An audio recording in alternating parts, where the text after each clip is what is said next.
We are helping to maintain a tradition which has been going for centuries. It's exciting, it taxes your brain, you need to think about things. It's a group activity and I like being part of a group. It's really lovely to hear them and to have them in Hoddeston. The bells are not just for the church, they're for the town as a whole. It's just quite like the community, really. I've always grown up in Hoddeston, so yeah, it's just something you're used to sort of hearing it and stuff. It's nice.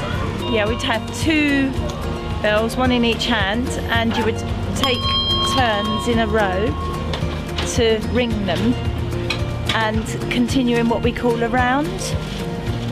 Whereas when we do it in the bell tower, it's a rope. You would have a hand stroke and a back stroke. There's a strong connection with the church bells and my faith. I want to serve God this way and hopefully reflect to the outer community how important it is to have that faith and what it means to me.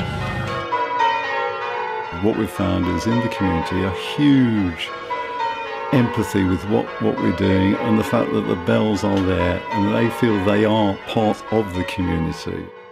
If I hear the sound, that means we can see that they're keeping their heritage and history, so that really is nice.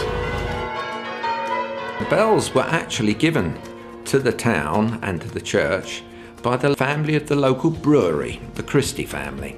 They were actually struck in 1901.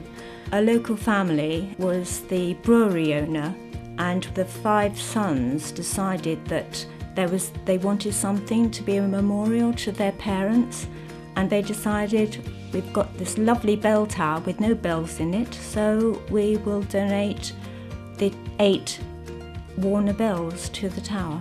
Oh, that's such a beautiful picture. It's the 8 bells before they were raised into the tower, and on top of each of the bells is one of the grandchildren of the original Christie parents. They were done by John Warner, who lived in Hoddesdon, so they're part of the town. John Warner, he was a local man, and it was John Warner who developed the foundry company into the bell part. Originally, this brass foundry company were basically producing a lot of plumbing things, small bells for fire engines, that sort of thing. And then John Warner went off on his own, and it was in the Fleet Street foundry where the bells were manufactured. Big Ben is actually the most famous of the John Warner bells. They ring when the World Wars end, they ring on the Queen's birthday, and they're a big important factor in the town. Whenever anything goes on, the bells ring. Give a demonstration of just holding our tenor, which I did for a funeral the other week. I had to toll it 81 times to mark the age of the person whose funeral it was.